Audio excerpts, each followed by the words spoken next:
While in the West, Nayuta no Kiseki won't be out until sometime in 2023, in Japan the Switch version came out fairly recently, and in the quiet time just before June's big release arrived, I decided to give it a look as I always thought it looked like an interesting blend of what Falcom does well. Known as the Legend of Nayuta Boundless Trails in the West, its combination of world building and fast-paced action make it enjoyable to play within its first hour, especially when combined with its visual update, as this is a remaster of a PSP game, and the stylized visuals and smooth frame rate have it keeping the charm of an old game but with the smoothness of a new one that make it feel great to play on a modern handheld system. From what I've played, The Legend of Nayuta seems like it'll definitely be worth the wait and what will eventually be a smooth look into a Trails chapter we haven't seen in English that I enjoyed trying as we wait for its Western release.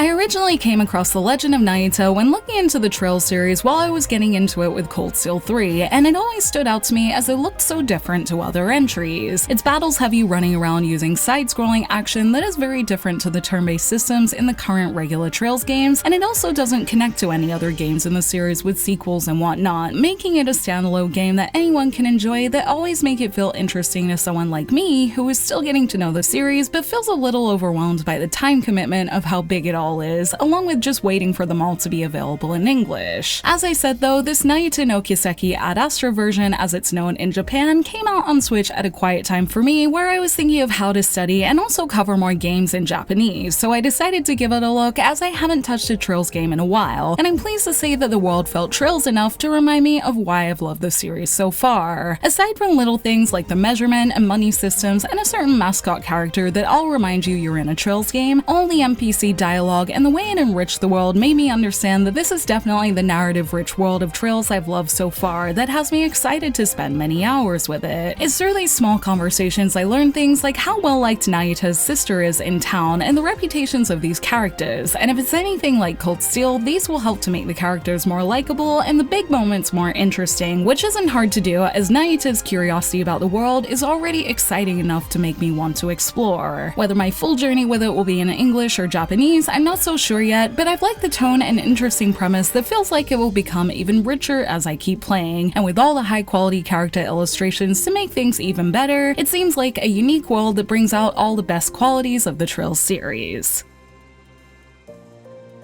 While the story moments feel like Trails, the action so far feels closer to another Falcom game, Ease, taking away Trails' intricate turn-based system and replacing it with a fluid action one that feels very quick and satisfying to dish out attacks with. This is where the 60 frame per second upgrade to this PSP game shines, with it feeling so good to dodge and hit things as you run around that makes moving in it feel satisfying. And since it has a sort of platformer feeling in the way its dungeons are designed, it feels equally as fluid to jump around and find treasure in that has me excited to do more in it. I've only played its first chapter so far, but I very much enjoyed playing with everything I tried, and the trailers let me know that things will get even more exciting battle-wise. That gives me a lot to look forward to, and it's thanks to the performance that I do, as everything feels so good to do that I'm sure I'll have fun the next time I play. Adding to how good everything feels is how good it looks too. The way everything has been resharpened and remastered makes it feel almost stylistic in its visual choices. Rather than looking old, it just feels cartoon-like in a good way, again complete with high-quality anime character illustrations to bring things to the next level that have it constantly looking good, and paired with the smooth performance on Switch, it felt snappy and quick at all times, whether on the map, in battle, or even handheld mode. It felt smooth to play, so much so that I want to play my full story version with it on Switch for sure, where I'd usually play on PS4. No matter what console you intend to play Nayuta on, there's a lot to look forward to here, but I think Switch fans can be especially excited to play another big Trails game on the go that runs well by the look of things so far, and while I personally don't know if I'll keep playing this Japanese version right now, as a lot of other releases are coming out in English, I'll definitely be spending more time with Nayuta on Switch at some point as it felt so good to play.